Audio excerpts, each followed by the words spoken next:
Hi, I'm Josh, and this is Cars and Joshy. Welcome to Cars and Joshy. Hope everybody had a Merry Christmas and a Happy New Year. Today, I'm going to be working on the Duramax. I've been having hard start issues with it and drove it to work on the day that it turned 12 degrees in Dallas and had a hard time starting it, and eventually got it started with some ether and was able to drive it home, but it threw a code for low fuel rail pressure. So we'll take a look at the Duramax and see what's going on. All right, I just hopped in the truck real quick. I just wanted to show you what I got going on. You can see I'm having issues. It's not starting.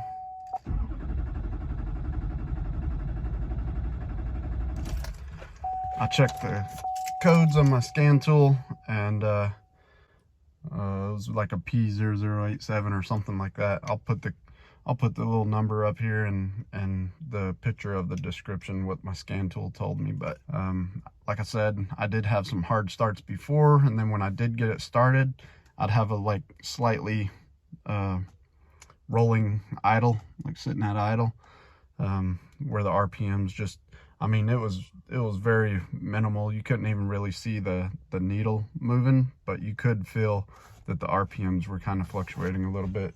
So that's why I'm suspecting fuel pressure regulator.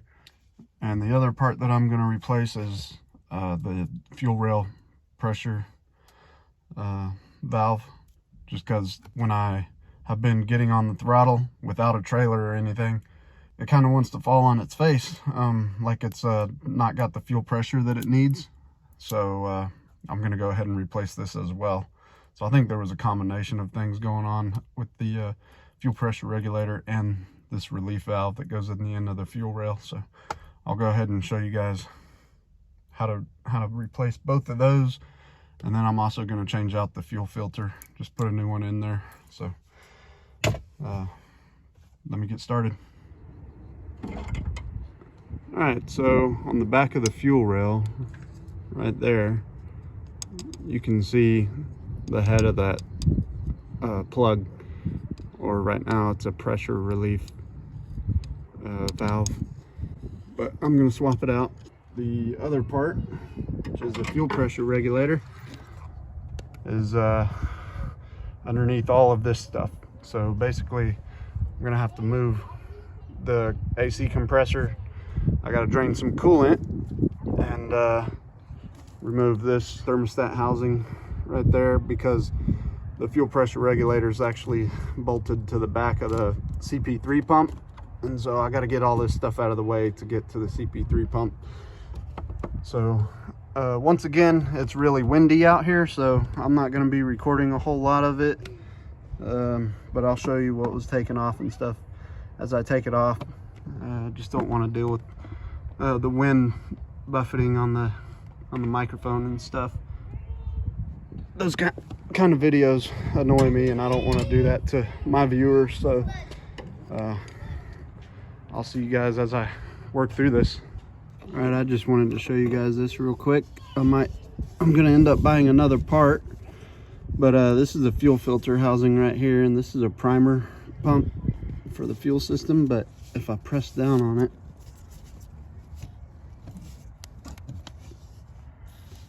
see it bubbling up right there? Basically that means whenever the system is running, it's actually going to be sucking air from there. So I'll be getting air in my fuel system, and that can cause rolling idles and erratic RPM stuff as well. So I'm actually going to order a new fuel filter housing. I used some starting fluid to get the truck started and pulled it into the garage. Went ahead and pulled off the glow plug module and stuff, and I'll show you real quick what that looks like. There's a glow plug module and a bracket that bolted down right here. I had two plugs in there. This one right here, you just squeeze the sides and it'll release. You pull that up, and then on this one was a more complicated one, but it's got, get this over here so we can look at it. It's got this tab that you actually have to slide out. It slides in and out. You look right there. It's got two tabs on each side. You can just grab those, slide this sleeve out, and it'll release from the module. Let me show you what the module looks like. So here's the module, and this bracket right here was actually bolted to secure a fuel line.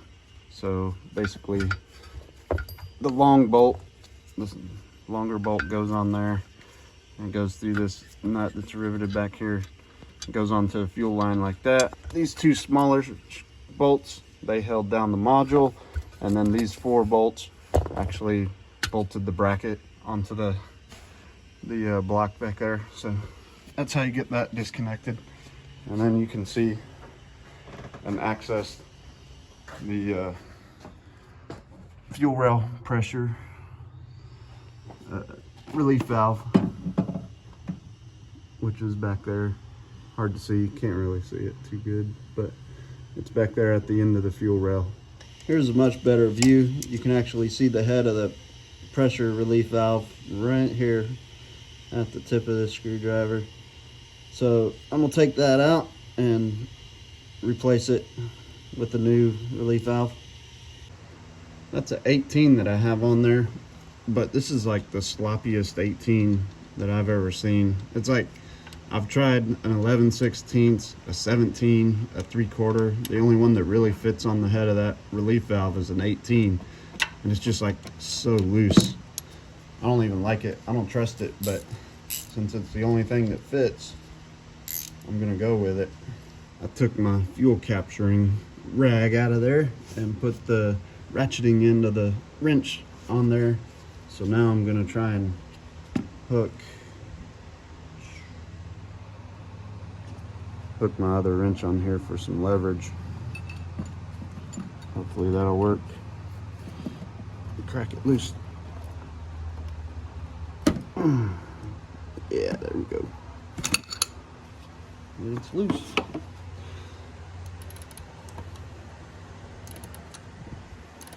There it is. I got the new plug-in. It asked to lubricate those with the thread and the O-ring with petroleum jelly, so I had to go inside and find some. I still got kids in diapers, so surprisingly I had some inside. Told the wife to put it on the shopping list because now it's a garage item. Get this tightened back in here. I got this all buttoned back up. I got the clamp back on the fuel line and the glow plug module put back in here. And so next I'm gonna work on the fuel filter head up there. So I'll be changing out the fuel filters. First thing I did was took off the lower fender liner. There's only a couple of bolts, and then the rest were the little tabs, little push tabs that had to get removed. But I'm gonna go ahead and replace this. And I did buy a new filter head, but I found out that they make rebuild kits for it, so I went ahead and got a rebuild kit. I'm gonna try the rebuild kit first and hope that that works. What I'm gonna do is I'm gonna replace the O-rings in there, pull it off, replace the O-rings, see if it'll fire up, and hopefully fix my problem without having to tear into the top end here to get the fuel pressure regulator out. So since I did see leaking coming from here, it's sucking air, and that could cause the rolling idle and like just all sorts of fuel issues. So that's going to be my next step. Here we are at the bottom here at the fuel filter. Got it removed. I unplugged this connector, which goes up here for the heating element for the filter, and then disconnected this one as well. Or that is the fuel filter. This one's the water fuel separator. A little sensor there. And then at the top, I disconnected these hoses. I'm gonna go buy a couple new hoses. I see some cracks and stuff in there. It's probably been on this truck for 16 years. And then all you have to do to take this off is these two bolts right here, 12 millimeter, and then pull this out and then replace a bunch of O-rings in there. So let me finish taking it off. So right here you got 3 T20 torque screws. So we gotta take those 3 off. This one right here holds the ground wire to your heating element. I have to go right back on there when we get done. And there's a spring right there. 2 seals there. Actually, let me go get the rebuild kit. So there's the rebuild kit. Just a bunch of O-rings and some bolts here. And then the bleeder screw comes with that as well. So, and this is only 20 bucks. So if this works, I'm gonna take the filter head back, get my money back. All right, so you got your bleeder screw, and then you got your O-rings and your seals. So you pull that up, you can see there's an O-ring right here, and you can see this fuel does look nasty.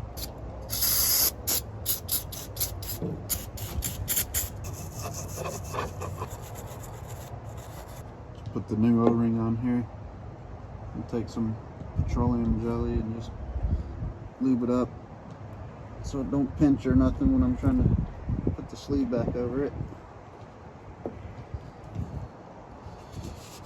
All right.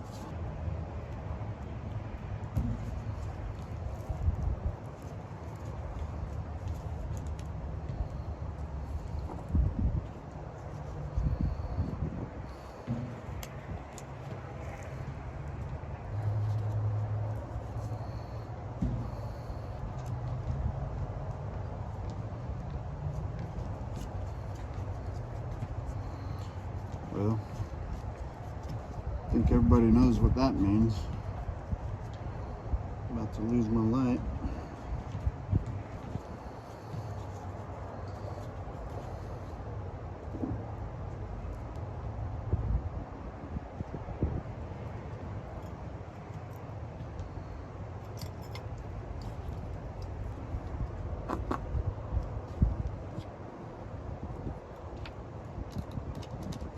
Once you got that done, you have 2 more Torx screws under here,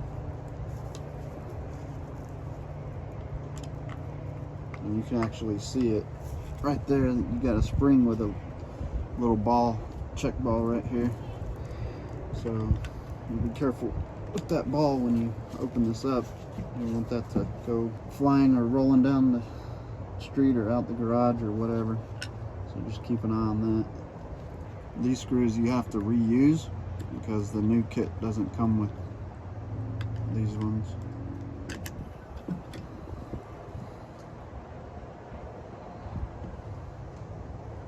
So here's your last 2 O-rings. You've got this one right here.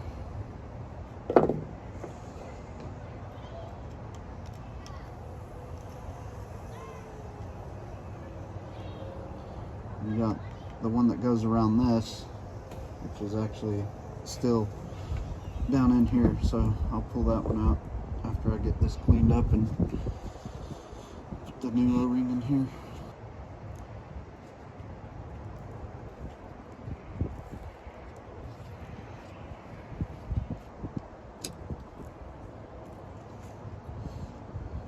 Look how flat that O-ring is. I don't know if you can tell, but it's pretty flat on the edges. Flattened O-ring there. Put it down here, back where it goes, back together with it. Oh, you know what?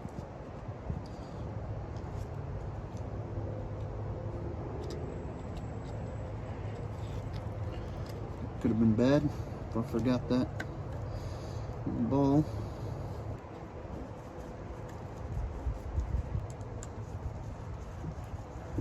Okay. Be right back. Put this on. Before I go back to the front of the truck, I'm gonna go ahead and take the sensor out of here.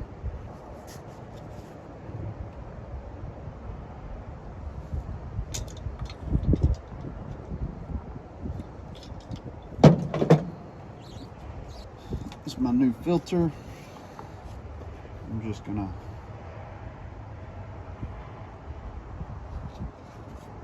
move that up. Set it in here. Alright, once it's on there, this is supposed to go another half a turn. So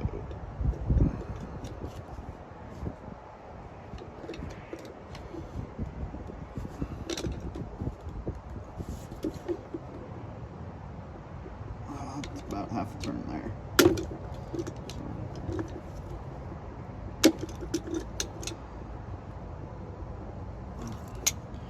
I'm alright with that.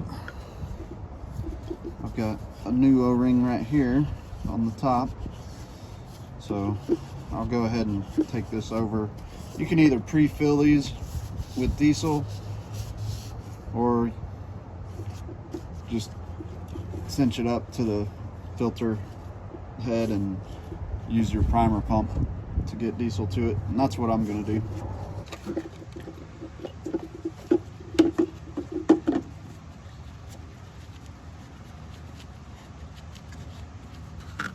Okay, so that's touching right there.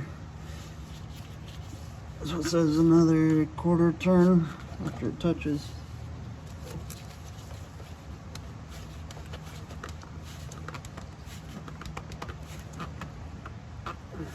I think that's about right. Should buy a new sensor. This harness is cracked. Right here, I'm missing the little tab that makes it click in there.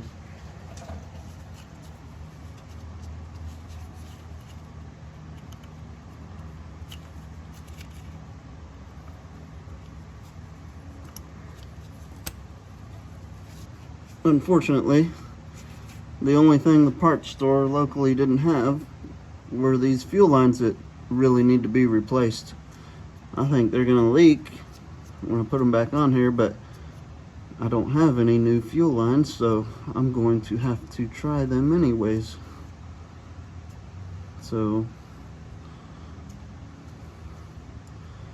yep, get those back on here. Alright, I just primed this up. It's pretty stiff.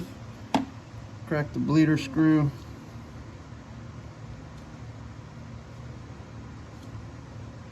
No air, just fuel. No sputtering. So I'm gonna clean this up. Air intake back on, hook the battery back up, and see if I can't get it started. You can see when I was priming it, it's no longer spewing bubbles over here, which is where it was failing. It's not failing there anymore. It's a new air intake as well. So let me get the intake piping back on there and get this back on the ground, and I'll give it a go. I got it all buttoned up, and yeah, I already started it once, but I completely forgot to grab my camera when I did it. So I mean, I let it turn over for about 6 seconds, stop, and then turned it back on, and it fired up within a couple seconds. So did fix the problem. I just wanted to prime up a little bit real quick before I go back in here.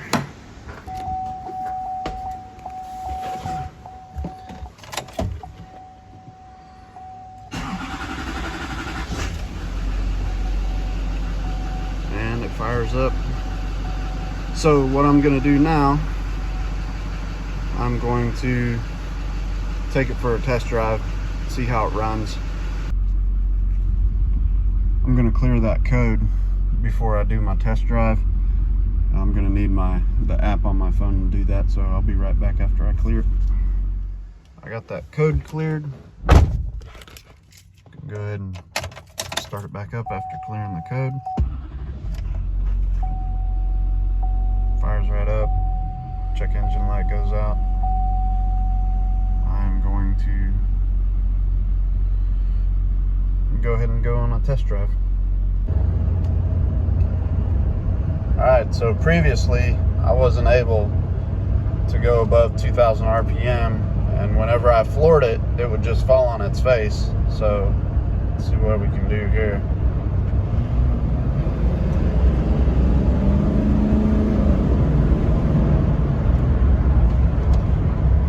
Oh yeah, seems to be just fine. All right, I took a little sprint down the highway, ended up stopping here at Culver's for some ice cream. Today is January 1st, 2023.